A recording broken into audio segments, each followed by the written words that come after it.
జ్యోతిషాస్త్రరీత్యా ద్వాదశ రాశుల్లో 12వ రాశి అయినటువంటి మీనరాశి మిత్రులారా, మీరు పూర్వాభాద్ర నక్షత్రం 4వ పాదం, ఉత్తరాభాద్ర నక్షత్రం 1, 2, 3, 4 పాదం, రేవతి నక్షత్రం 1, 2, 3, 4 పాదాలకు జన్మించిన మీరు మీనరాశి వారిగా పరిగణించబడుతున్నారు. ఈ నెల మీకు మార్చి నెల శుభాశుభ ఫలితాలు అంటే 7.5 శని, 7.5 శని ఉంది.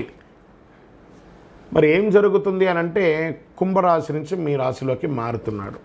కొంచెం ఇబ్బందిగానే ఉంటుంది, కానీ శని ఒకటే బాలంటే మిగతా గ్రహాలు అనుకూలంగా ఉన్నాయి కదా.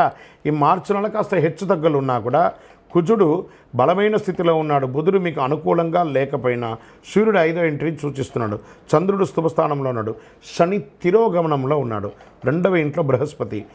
ఉద్యోగం ఉత్సాహంగా సాగిపోతుంది. ఉద్యోగం మారడానికి ఇది సమయం కాదు, కాస్త వెయిట్ చేయండి. ఎందుకంటే స్థానచలనం అయ్యారంటే ఉన్న ఉద్యోగం కాస్త ఊడుతుంది. వ్యాపారాలు కాస్త ముందు వెనకగా ఆశాజనకంగా జరిగిపోతూ ఉంటుందనిగా చెప్పచ్చు. ఆర్థిక వ్యవహారాలు సజావుగా సాగుతాయి, కానీ మనం ఇవ్వవలసిన డెట్స్ ఉంటాయి చూసారా, అవి కాస్త ప్రెషర్స్ ఉంటాయి, కాస్త ఆలోచించండి. వృత్తి వ్యాపార ఉద్యోగాల్లో ఆదాయానికి లోటు ఉండదు, కానీ ఖర్చు కూడా అంతే పెరుగుతుంది. అది కూడా సుఖమైనటువంటి ఖర్చులు అని చెప్పచ్చు. ఇల్లు కట్టుకోవడం, భూమి కొనడం, లేకపోతే ఇంకోటి ఏదైనా అప్పులు తిరిగి ఇలాంటివే జరుగుతుంది. పెండింగ్ పనులు కాస్త పోస్ట్పోన్ అయ్యే అవకాశాలు ఉన్నాయి. మంచి పరిచయాలు ఏర్పడతాయి. కుటుంబం మీద బాగా ఖర్చు పెడతారు. ఇంటి వాళ్ళ కోసం ఎక్కువ ఖర్చు ఉంటుంది. ఉద్యోగం కోసం ప్రయత్నం చేసే వాళ్ళకి, పెళ్లి కోసం ప్రయత్నం చేసే వాళ్ళకి ఉగాది వరకు వెయిట్ చేయండి. ఉగాది తర్వాత మంచి సానుకూల స్పందన వస్తుంది.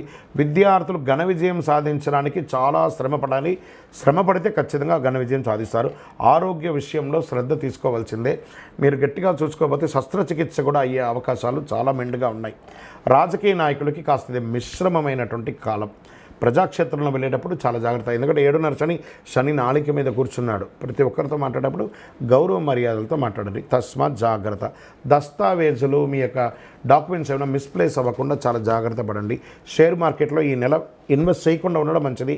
వ్యవసాయదారులకి బాగుందని కూడా చెప్పచ్చు. సాఫ్ట్వేర్ వాళ్ళకి బాగా స్ట్రెస్ అండి ఈ నెల, కొంచెం జాగ్రత్తగా ఉండాలి.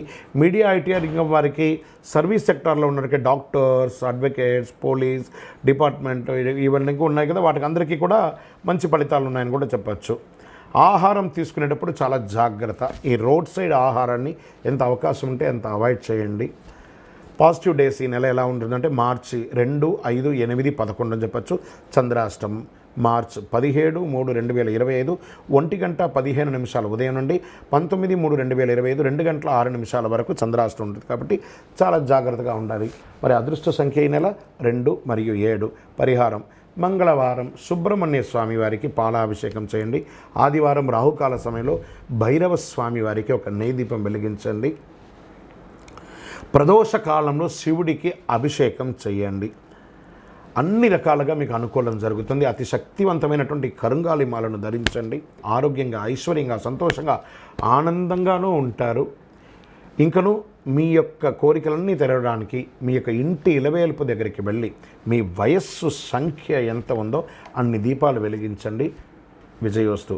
ఈ 12 ద్వాదశ రాశి ఫలితాలన్నీ పొందిన ప్రతి ఒక్కరు కూడా ఆయురారోగ్య, ఐశ్వర్య, భోగభాగ్యాలతో ఉండాలని ఆ అఖిలాండ కోటి బ్రహ్మాండ నాయకుడు శ్రీ ధర్మశాస్త్ర అయ్యప్ప స్వామి వారి 18 అవతారముల దేవాలయం తిరుపతిలో మీకోసం ప్రార్థన చేస్తున్నాం. ఈ దేవాలయాన్ని బ్రహ్మశ్రీ డాక్టర్ చంద్రమౌళి గురుస్వామి గారు జీవకోన అనే ప్రాంతంలో జీవలింగేశ్వర స్వామి సన్నిధానంలో నిర్వర్తించారు. ఇది రైల్వే స్టేషన్, బస్టాండ్ తిరుపతి నుండి 3 కిలోమీటర్ల దూరంలో ఉంటుంది. మీరు తిరుపతికి వచ్చినప్పుడు తప్పకుండా స్వామివారి దర్శనం చేసుకోండి. ఆ భగవంతుని అనుగ్రహం పొందండి. ఆయురారోగ్యంగా ఉండండి, సంతోషంగా ఉండండి. వందే మాతరం, వందే మాతరం, వందే మాతరం. చంద్రమౌళి వెంకటేష్ శర్మ. శరణమయ్యప్ప.